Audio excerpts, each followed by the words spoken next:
carburetor, air cleaner, and then I need to do something with the distributor because I think I will be doing a full detail on the interior. So I will be at interior on the engine bay.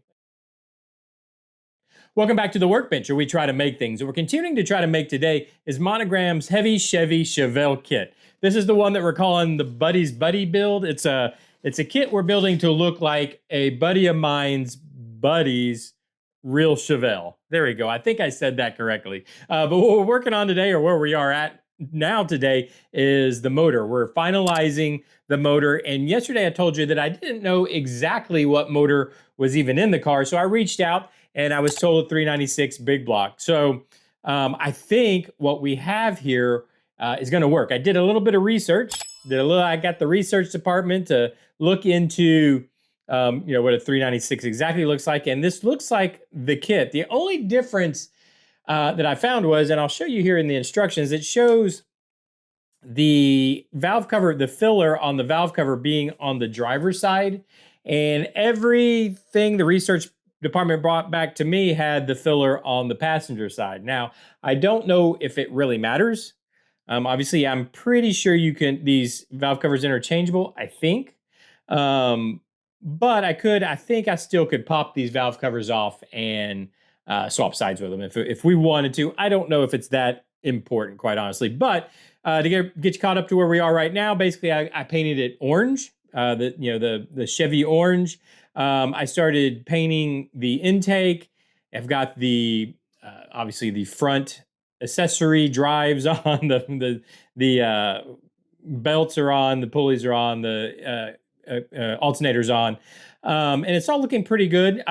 What I thought we could do together is work on the transmission. So you can see what the intake looks like, which I think looks pretty good. I think.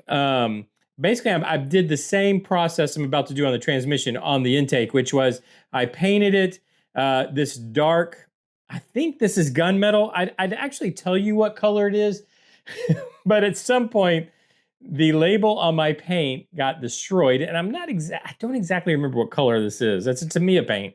I can tell you that much. I think it's gunmetal, maybe, or it's a dark metallic color. That's what I laid down as a base, and then what I think we'll do together is I'm going to use some pewter, or at least that's the color I have, is pewter rub and buff. And this is the easiest way to do, or at least this is, I think, the easiest way to do this.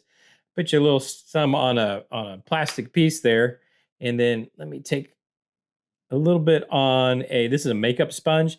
I want to sponge it off. I don't want it too heavy. And then I'm going to lightly pull this across the transmission like so. I'm going front to back. Mainly, I like to just go in one direction. I like to try to do this in one of the long directions. So in other words, I don't really want to go in short like that. I want to pull it long. And then what I'm trying to do is mainly just hit the tops like so. And then if you got to reload, you come back and just always remember to tap it out. You don't want to be too heavy again. And then reload, and then doing the same thing all the way around. Let me see if I can knock this out real quick while we're together here. And you can kind of see how it'll start to give it that depth. One, it'll bring it to the correct color. It is kind of a pewter color. I mean, now it's cast iron or cast steel, I guess. Oh, that's another thing I wanted to mention too. I got a very good comment because I was filling the gaps where this was split in half, and you can see I got those gaps filled. You can see how smooth it is here on the oil pan. Now you don't see it at all, but I'd have smoothed it out on the transmission also. But I had a good comment about how Muncie in the casting process, there's actually is a buildup where they've cast it in two halves, and then I'm assuming, well, I don't know, I guess weld it together or however they put it together, and it has like a buildup right there. So I actually added that back, and now that I'm kind of hitting this with the rub and buff, it really brings it out, and I think looks pretty good. But the way I brought that back, hopefully you guys can see it. The way I brought that back in is with some thick viscosity CA glue, which I do not have any up here. I have some thin viscosity. Basically, it's Starbond CA glue. It's the thick stuff. By the way, get you a discount on Starbond CA glue down in the description. Get a 10% discount, I think it is. Check the description down below. It's really good CA glue. But I used their thick CA glue to just build up a ridge right there which makes it look like that casting line or that, what was in there. There would also be one on top, but I didn't worry about the top because you're not gonna see it. But I did bring it back in here, and I think it looks pretty good. Gives it especially after you hit it with this rub and buff and really brings it out. I like how that looks. So I'm just gonna finish off kind of hitting this. The bell housing I want to kind of get a little bit better there. And there you go. There you have, let me move that out of the way because you can make a real quick mess with it. And there you have basically a quick job of painting your transmission and giving it, what I think is a pretty good, some depth to it. And I will go back. You can see just like I did on the block, I dirtied up the engine block a little bit because this is a driven car. So it's not, the engine block's going to be, it's going to have road grime and stuff on it. It's not going to be super clean. So you can see I went through with some black wash and did all that. Also painted the starter, or at least started to paint the starter. I got a oil filter over here we got to paint too.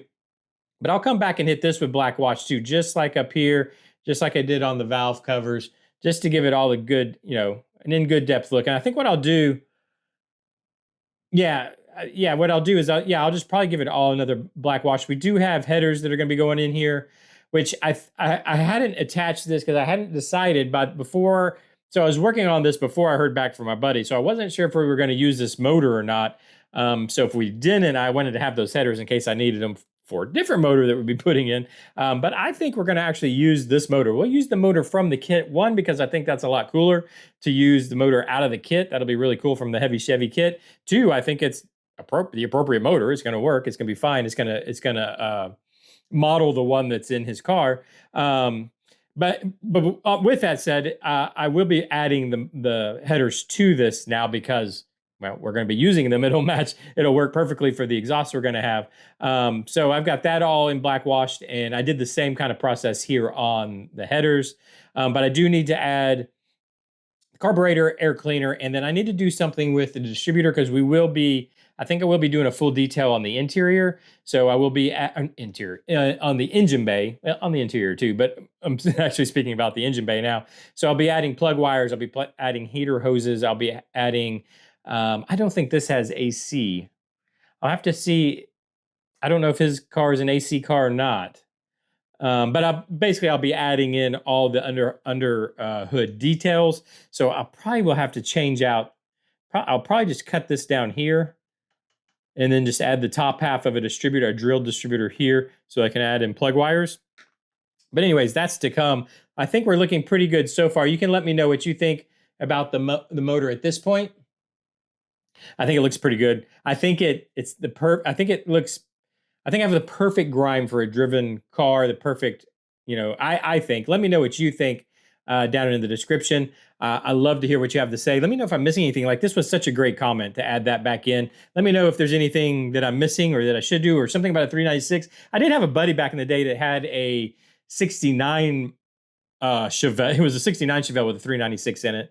But I don't remember. I mean, it's so long ago. I worked a ton on it. But I don't really remember exactly what it looked like and all that kind of stuff. So if you have any input or let me know. I want to hear from you down in the comment section. It really does help me out. I really do appreciate it. But thank you for joining me. If this is something you want to keep up with, the process of the Heavy Chevy Chevelle buddy build, kind of a long title, but I guess that's what we'll go with. If you want to keep up with that, hit the subscribe button, hit the like button.